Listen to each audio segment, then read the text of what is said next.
भोर के 4 बजे जब दुनिया सो रही थी, राम अपनी कुदाल उठाकर खेतों की ओर निकल पड़ा। ओस से भीगी मिट्टी में उसने बीज बोए, पर पेट की आग बुझाने के लिए उसे शहर जाकर ईंटें ढोनी पड़ी। शाम को घर लौटा तो जेब में सिर्फ चंद सिक्के थे। खाली थाली देख उसने निवाला बच्चों की ओर बढ़ा दिया और खुद पानी पीकर सो गया। अगली सुबह एक नई उम्मीद जागी। राम ने कारखाने में काम शुरू किया और अपनी मेहनत की पाई एक डिब्बे में जोड़ने लगा। 1 साल बाद उसने बंजर जमीन का टुकड़ा खरीदा। उसने पसीना बहाकर कुआं खोदा और बंजर धरती का सीना चीरकर हरी भरी फसल उगा दी। 2 साल की कहीं तपस्या रंग लाने लगी थी।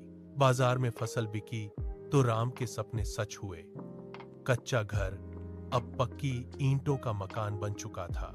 जब उसने अपने बच्चों को स्कूल की वर्दी में जाते देखा तो उसने गर्व से अपनी कुदाल दीवार पर टांग दी। राम ने अपनी अटूट मेहनत से गरीबी की बहियां काट दी थीं। भोर के 4 बजे जब दुनिया सो रही थी, राम अपनी कुदाल उठाकर खेतों की ओर निकल पड़ा। ओस से भीगी मिट्टी में उसने बीज बोए, पर पेट की आग बुझाने के लिए उसे शहर जाकर ईंटें ढोनी पड़ी। शाम को घर लौटा तो जेब में सिर्फ चंद सिक्के थे।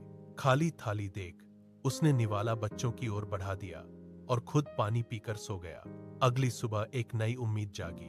राम ने कारखाने में काम शुरू किया और अपनी मेहनत की पाई एक डिब्बे में जोड़ने लगा।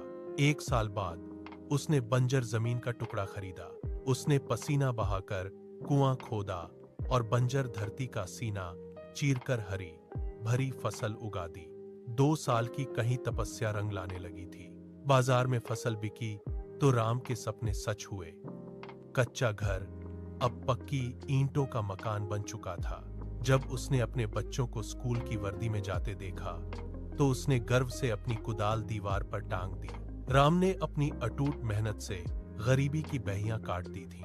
भोर के 4 बजे जब दुनिया सो रही थी, राम अपनी कुदाल उठाकर खेतों की ओर निकल पड़ा। ओस से भीगी मिट्टी में उसने बीज बोए, पर पेट की आग बुझाने के लिए उसे शहर जाकर ईंटें ढोनी पड़ी। शाम को घर लौटा तो जेब में सिर्फ चंद सिक्के थे। खाली थाली देख उसने निवाला बच्चों की ओर बढ़ा दिया और खुद पानी पीकर सो गया। अगली सुबह एक नई उम्मीद जागी। राम ने कारखाने में काम शुरू किया और अपनी मेहनत की पाई एक डिब्बे में जोड़ने लगा। 1 साल बाद उसने बंजर जमीन का टुकड़ा खरीदा। उसने पसीना बहाकर कुआं खोदा और बंजर धरती का सीना चीरकर हरी भरी फसल उगा दी। 2 साल की कहीं तपस्या